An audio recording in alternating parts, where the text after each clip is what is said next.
Hello, everyone. I am the host of the podcast, The Truth That Heals. And today I have a special guest, Claudia Moreno Villanueva. She is from San Antonio. And Claudia, nice to see you. Nice to see you, Ryan. Thank you for inviting me today. I would like to ask you first if you can kindly introduce yourself to the audience, maybe say something about what you do and how it is that you help people. Sure. So I currently work as an FFT supervisor, and FFT stands for Functional Family Therapy. I also am a national consultant for that particular therapeutic model, and I've got several teams that I work with along the East Coast.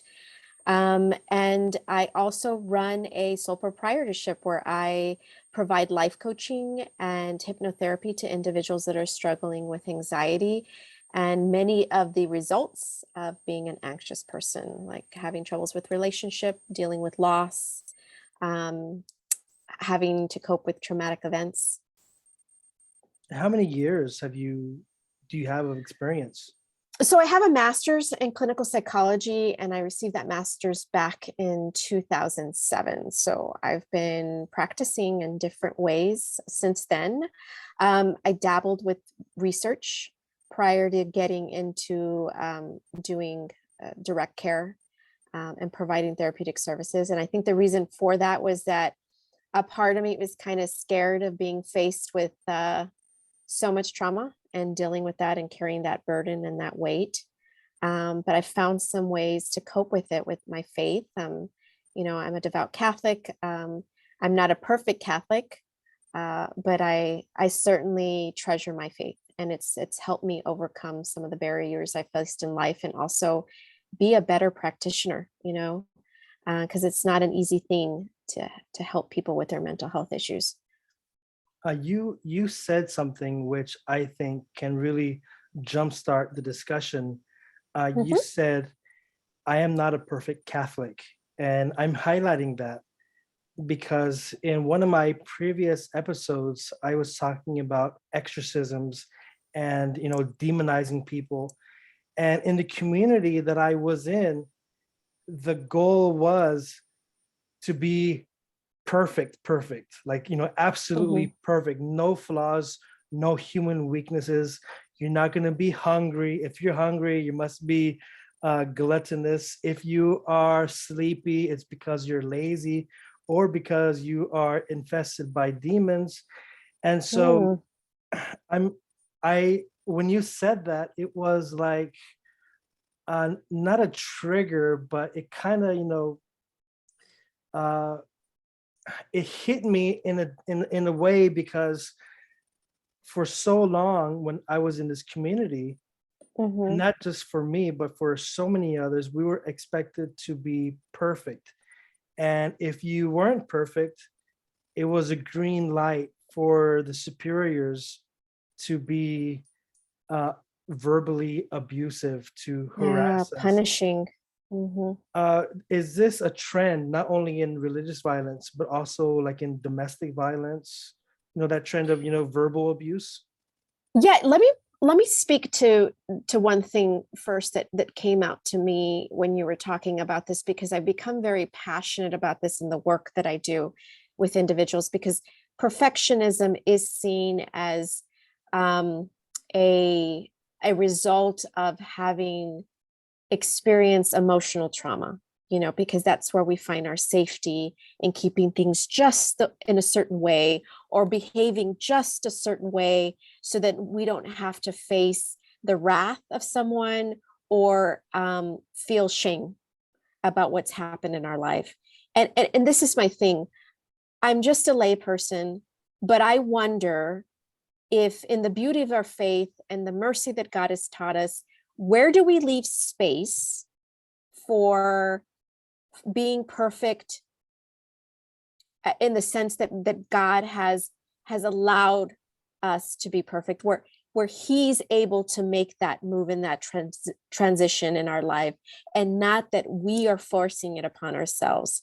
Because, if correct me if I'm wrong, it's really about leaving ourselves vulnerable to allowing God to work in our lives, not forcing ourselves to be a certain way because that's already the current expectation. It's like, where do we leave room for God to work in us? Is my question to what happened. And then the next question that you asked or what you were trying to allude to is really about more of like, is it something that frequently I see or have experienced with people that have endured that type of religious trauma? Is that what it was? Well, in this church community that I was in, Mm-hmm, we were just, we didn't know what was happening in the world. mm-hmm, So it's like, I feel that many of us, now that we have left that community, we can't really connect with outsiders. We feel like we're just, um, like it has happened to us. So I'm wondering if this kind of verbal abuse of, that mm-hmm. expectation of perfection, if that is, only within the religious realm, or does it happen like in the normal life setting of, people who are married, people who are, um either single and, in front Yeah, in society? Is that ongoing, or how frequently is that happening? I see it widespread. I mean, honestly, I deal with families consistently and issues of, and we just talked about this topic today in a consultation that I had with one of my teams in DC. And it's about holding up these unrealistic expectations of perfection that parents are unwilling to at times due to bad parenting from their parents, where there wasn't any leeway for making mistakes, or struggling with certain issues. There was these expectations that you just do what you're told, and you do it now, and you do it fast, and you don't ask any questions. You're more seen than you are heard. And yes, I think it's something that you see in relationships where there is no room for vulnerability. And oftentimes you see that in relationships when you're dealing with an individual that has high narcissism, you know and it's very difficult for people to get away from those relationships, because this idea of you fall so far from the mark, without without meeting that expectation of, you do certain things, you act certain ways and that kind of stuff. And it's a cycle of abuse that people get used to, that when they're finally free of that, it really breaks down any concept that they had of being good, of being lovable, and an acceptable human being. So yeah, I see it across the boards and in all types of relationships. It isn't something that's just connected to a religious life. It's everywhere. It's life, you know. Yeah, I asked that, specifically because in my case, and I don't speak for everyone who was in this religious Mhm, community. mhm, However, I can speak from my experience.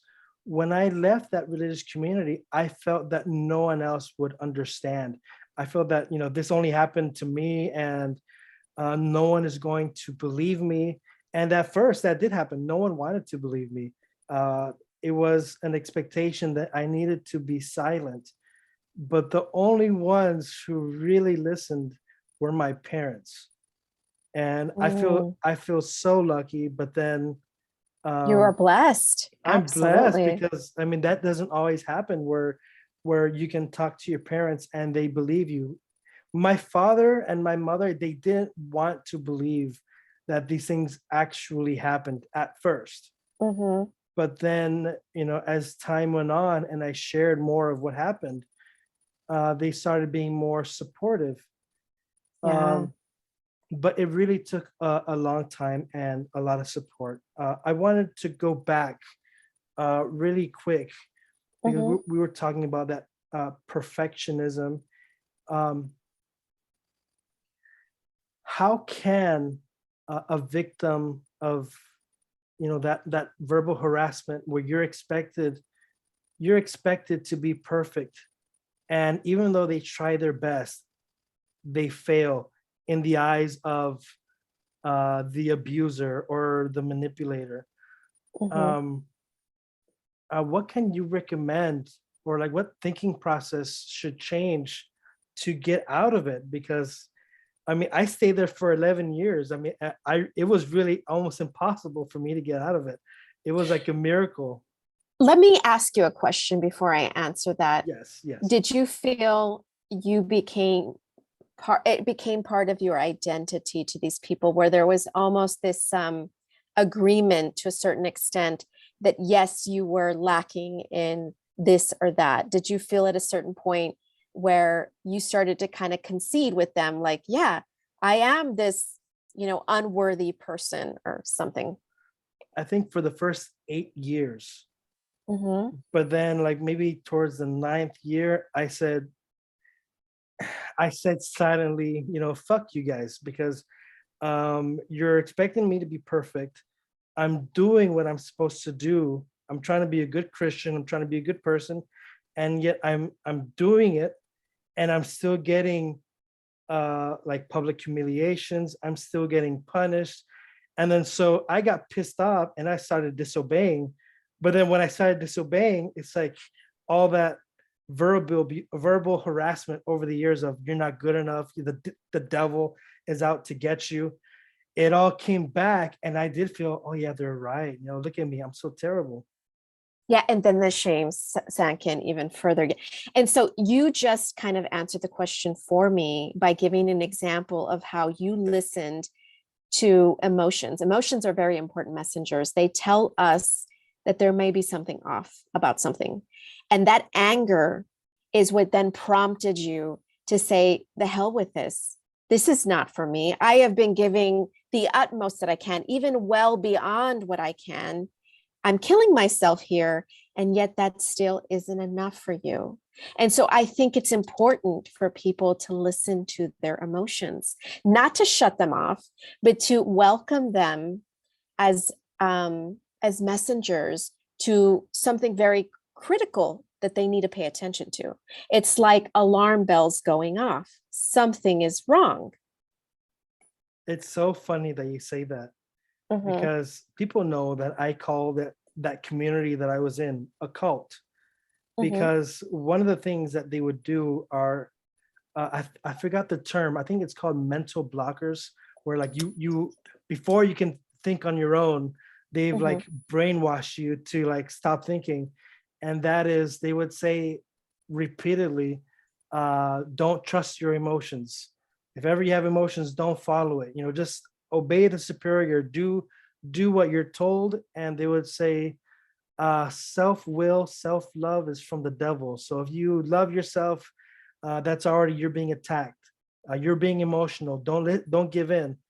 And here I'm hearing from you that emotions are like a warning Red sign, flag, red flag. warnings. Yeah, like it's it's critical to be in touch with what's going on with you physically, not just mentally. It's all very connected. And in this case, spiritually, because I wonder at any time if individuals going through this process of really breaking down someone psychically, that they ever question that this is in no way alignment with doctrine.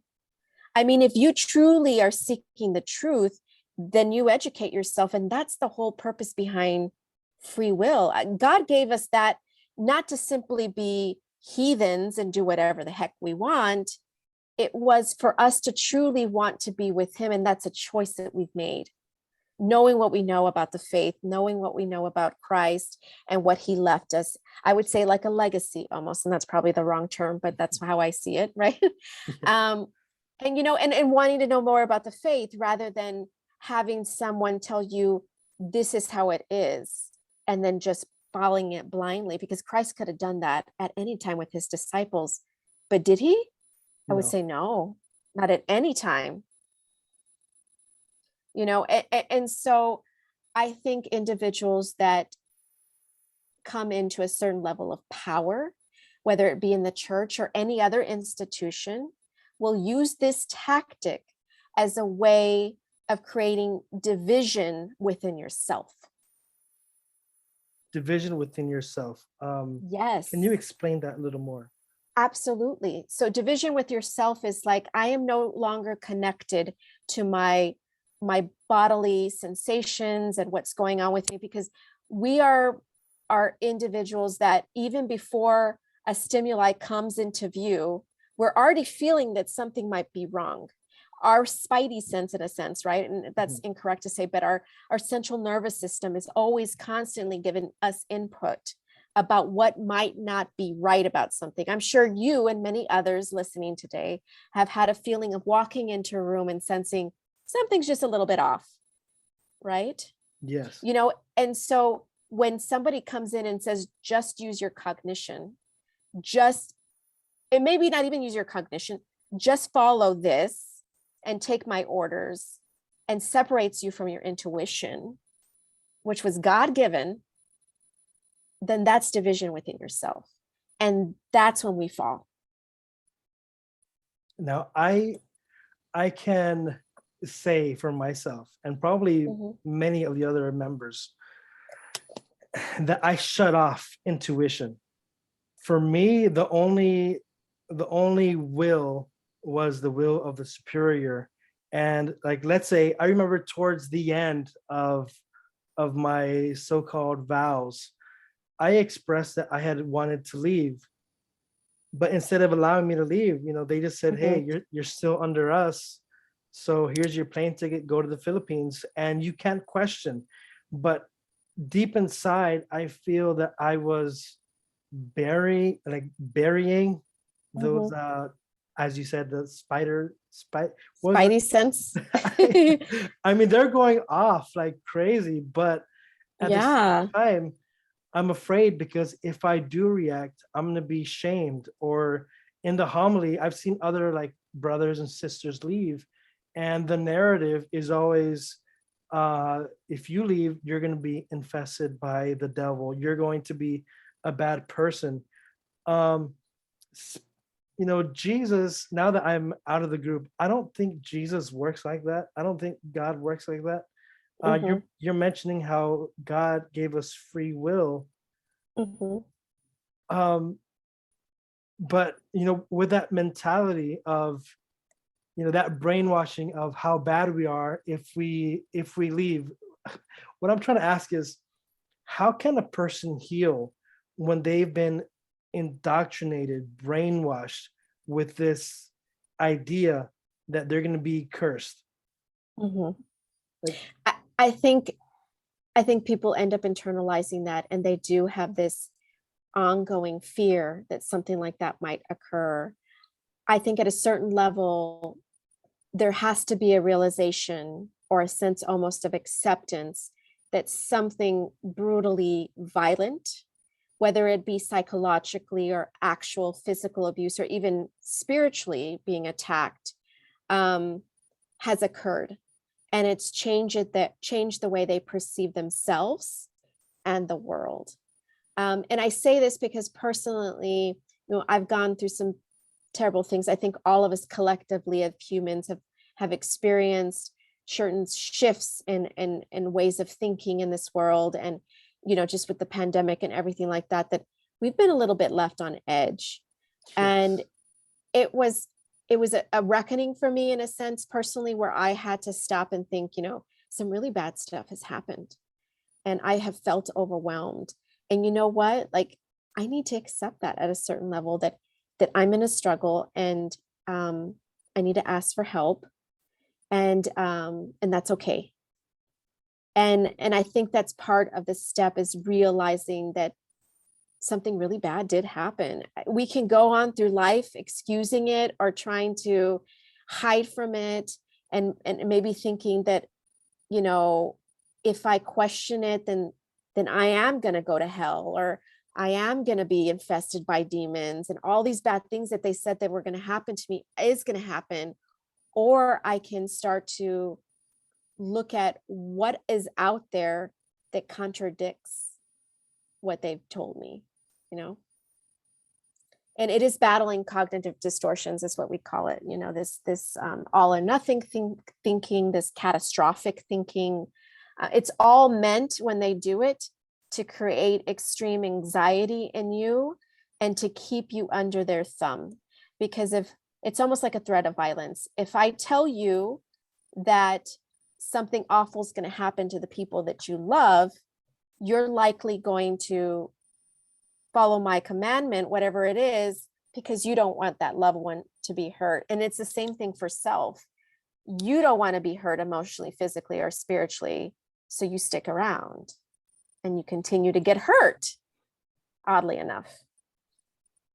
Yeah.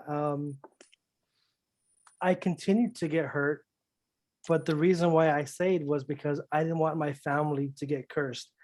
I'll give you an example of something that they would drill into our minds, and that was, if you become a priest in our community, God will bless your family to the 7th or 8th generation. But if you leave, then what do you think is going to happen? The opposite. And what's the opposite of a blessing? A curse. So if you leave this place, God's going to curse you and your family for 8 generations. And it's like, oh shit, I got to stay here. I don't want to stay here. But there's that collateral damage. Like if I leave, my family's going to they're going to get cursed. And for so long, I had wanted to leave. I had wanted to be resilient, but I just couldn't. And I ended up leaving through disobeying. But then that shame and trauma just like came pouring in. And I think I'm still healing from it. Yeah. And it's going to take time. I think it's beautiful that you found the courage to step outside that box and to question, and then to say, I need to separate, because it's either going to be, I continue to stay here and die slowly, because I think there can be an emotional death where you feel just completely empty inside. And that affects you spiritually and physically in so many ways that we're just finding out through science. Or I can go out and find the courage to live a life to the best of my ability so that it's worth living. I think you and I kind of talked about that a little bit. There's this dialectical behavioral therapy model that's used to help people that have undergone a tremendous amount of trauma in their life and have become emotionally dysregulated. And it's derived from Buddhist concepts of being mindful and so forth. But it's lovely in the sense that it gives us hope that even after all those tragic things have occurred and we have experienced the worst in life, that we can still hope for a life worth living, that we don't need to be stuck in what's happened, that that's something that happened to us. It's not necessarily who we are or who we choose to be as a person, and that we can make life up as we go. I think that the sad thing about the faith can often be that people get so stuck in their self-righteousness, so stuck in saying, well, God gave us these laws and he gave us these commandments, and we should do that. But to the detriment of not accepting that he also realized that as human beings, we have significant flaws. And that's not to say that we're going to dismiss the fact that, there's a right and there's a wrong, but that we can't color everything black and white, that there's a gray area, and that needs to be acknowledged, and that's what people that want to use religion for all the wrong reasons always are trying to take away from us, that ability to see the gray. And I think that's perfect what you're saying, perfect for me and for the listeners, because we were told that exact thing, but the opposite. We were told there is no gray. It's either you go full on in, or you're not. If you're not perfect in the way we see things, then you're on the bad side. It's either you're on the good side or you're on the bad side. There's no in between. And I think hearing about a gray side, that is like, maybe some of the listeners would be, those who have been in there are probably like squirming, or I don't want to say squirming, but it's something that we were just um, indoctrinated not to believe. And I think that with a little gray area, we can, or at least for myself, I can be Mhm. a little bit easier on myself because, after I left, I saw my flaws and my weaknesses, and maybe they're not really so bad, just human Mhm. human weaknesses. And I would put myself in that spectrum of just being the worst person, of demonizing myself. Mhm. But here with that gray area, when I'm reflecting, is that it's more of a forgiving area. And you said earlier, we're not dismissing that there's good and bad, Mhm. but I think that with that gray area, you can, at least for myself, I can forgive myself that, hey, I am weak, but at Yeah. least if I'm in the gray area, I can, still go to the good side.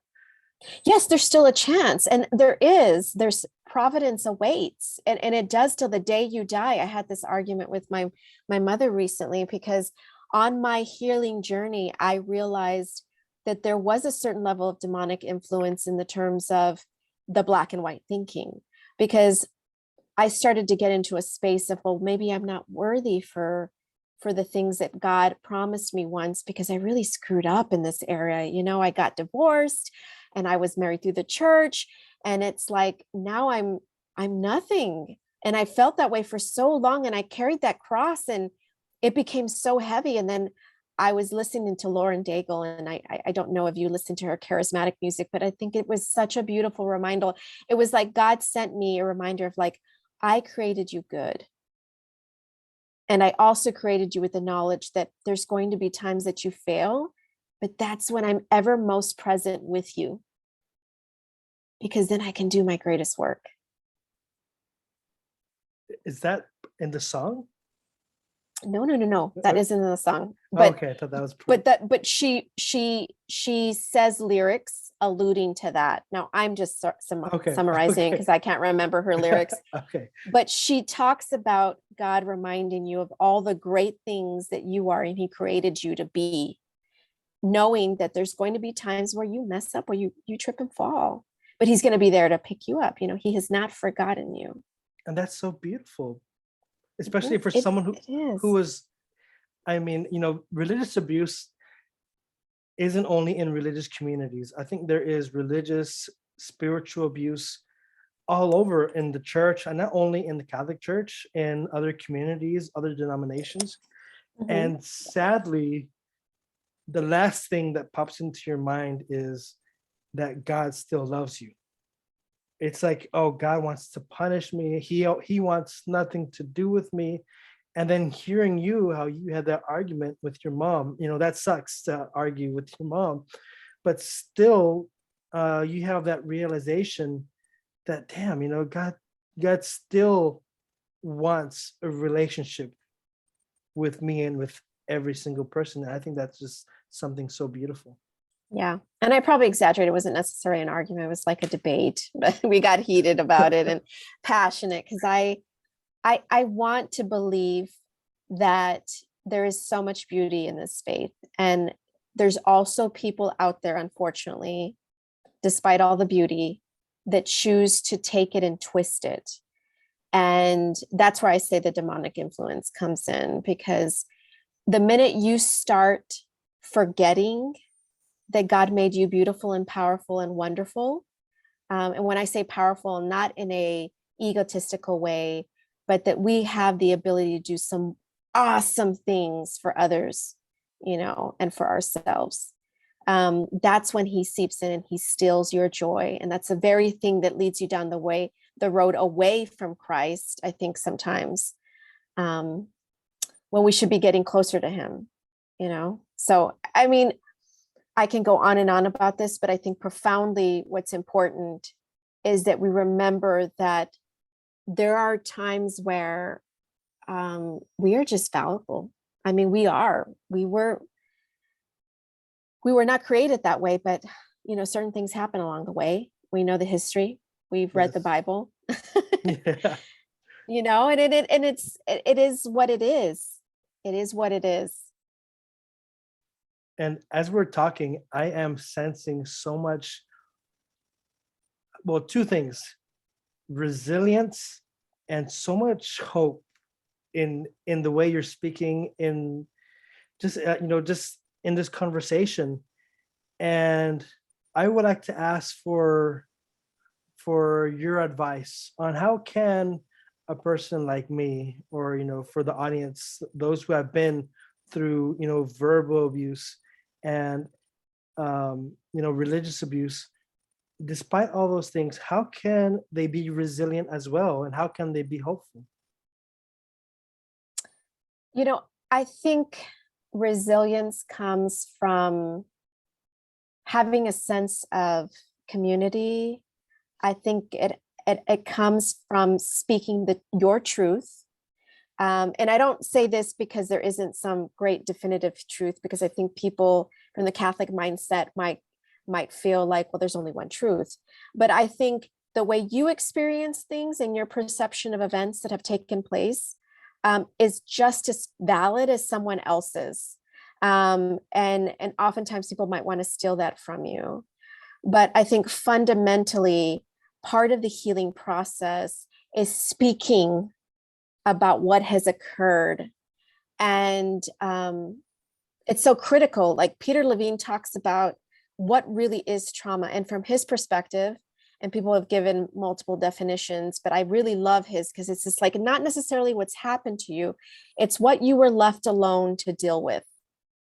And see, that's the clincher, because when we keep this in ourselves, when we don't give an opportunity to give voice to the pain, to the hurt, then we stay stuck, because we're still alone. We're still trying to grapple. We're not reaching out to community. We're not giving a voice to what's occurred. We're not giving courage to others that have gone through similar experiences and need that connection, because it is truly through connection that we heal. I think that's why we have the church militant. I think that's why we have us, and why God didn't just say, well, you're alone and you go to church alone. He gave us the Mass, and we do it all together collectively, and that's the beauty of it, that all together we can support each other and get each other to where we want to be. Doing it alone is way too hard. It is way too hard. And as you're talking about that collectiveness and being a church, I look back when I left the community, and because what they do is they cut ties from you. It's like, don't talk to us, we want nothing to do with you. uh, they don't say we're ashamed of you, but the actions say we're ashamed of you because you're no Mhm. longer with us. And I wanted to reach out, and I wanted to still be a part of a church group. And what happened was, I was rejected, I was alone. And it was, I think, being alone and having no one to talk to, besides my mom and dad, but having no Mhm. one to really talk to was like the most painful experience. But only when I started talking about it with people like you. And but I was very discreet at first. I was very Mhm. like, I didn't want to make a big deal out of it. I was actually sugarcoating because I was protecting my abusers. But now that I've been more open, I Mhm. feel that I've been able to have better relationships Mhm. with myself and with others. So thank you for sharing that, because it is so Yeah. true. Yeah, no, I want to normalize that the healing process is really about talking about it, but doing it at your own pace and what feels safe for you, because it can be re-traumatizing, especially if there's been years and years from the incidences or incidents to now when you're speaking out. Um, and that the only true way to heal that I've ever found, and I know it's in the literature, and it talks about connection and connection to others, and seeking community, and building resilience by being your genuine self and not afraid to do that. There's plenty of people out there, Ryan, that are willing to make space for you. Well, There's amen. plenty of people out there. Amen. And I didn't believe that at first. Mhm. Um, my safe place was alcohol and just, being miserable. I wasn't a drunkard. I have, a few drinks here and there. I Yeah. wanted to, numb that Yeah, you were emotional easing the pain. pain. Yeah. And I mean, the first step is, acknowledging that you're an alcoholic. And here I am saying I wasn't an alcoholic. But I didn't want to look at the pain, and I didn't want to see that what I went through was a shitty thing. Now that we're talking about it, and perhaps there are other members who are just leaving this community, Hmm. like where, like there's no GPS, map Right. saying, go here, do this. Your first step is to talk to this person. What should someone who has just left this religious abusive community, what do you suggest that they do, to get on the path for healing? Like, what would be like the first steps? It's interesting that you asked me that question because before I got on here with you, I'm part of a podcast for trauma therapists and or people that work in the field of trauma informed care. So you don't necessarily have to be a therapist.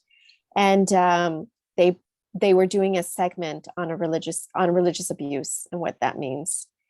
Yeah, and so I was going to share that with you later. But to answer your question, I think there's mental health professionals out there that are more than willing to sit with individuals and discuss what's happened in a space that feels welcoming and safe. And so I think that's one of the best steps to take. And then I think it's also about immersing and people in an atmosphere that doesn't feel um, like they have to be a certain way or another way. Like just finding your tribe, whatever that means. Once again, going back to healing connection and in relationship with others, I would I would recommend people finding groups that whether they choose to have it religious or not, that they feel like they're welcomed and safe and can be themselves and be genuine, because part of what gets stripped away from individuals is like a loss of authenticity. You're no longer who you think you are, you're who I say you are. And that's so hurtful to people. I mean, best way to break somebody down and kick them to the curb is to do that. And that's interestingly enough, when we were talking about alcoholism, what leads to substance abuse is the inability to be attached or connected and to be authentic. Wow. Well, thank you so much, Claudia, for You're sharing welcome. all this. And I'm sure it's going to help me. Usually after listening to a podcast, I like to reflect on what I just listened to. And so you're going to make me do that on my own podcast. I'm going to go back and reflect, because I think it's something beautiful which many of us had lost, and that is being your genuine self, Mhm. loving you for who you are, for whom God made you to be. And Yes. I'm going to work on recapturing that, love, Yeah, that my essence. genuine self. Yes. Yeah, because there's a lot to love, Ryan. As your friend, and I've known you for several years now, I would say probably about 5, 6. 5 already. Wow. It's been I think it's been a long time since we met at that group, the singles group out there looking yeah. looking to be okay with being single, I think is the way I would say it. Yes. And to find friendships and yeah, I would say there's so much about you that's unraveling, that you're starting to learn and to come to terms with. And so continue that work. And you've touched my heart so much, and with your wisdom. If there are people in the audience who would like to learn some of your wisdom, where could they find you at? Yeah, so I have an Instagram page and I have a Facebook page, And so my Instagram page is going to be higher love essay underscore, give me one second, anxiety coaching. So higher love essay underscore anxiety coaching on Instagram. And then on Facebook, and I know this is kind of like a lengthy title, but it is listed under overcoming panic attacks with higher love life coaching. Okay, folks, so you heard it. The Instagram is going to be higher love SA underscore anxiety coaching. And the Facebook handle is overcoming panic attacks with higher love life coaching. Thank you very much, Claudia. You're It has been welcome. a pleasure having this discussion, and I am just so grateful to have you as my guest today.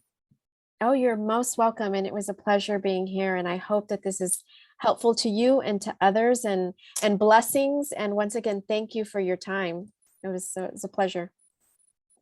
All right, and to the audience who is listening, thank you so much. And again, you can find Claudia on Instagram at higher love SA underscore anxiety coaching, or at Facebook, overcoming panic attacks with higher love life coaching.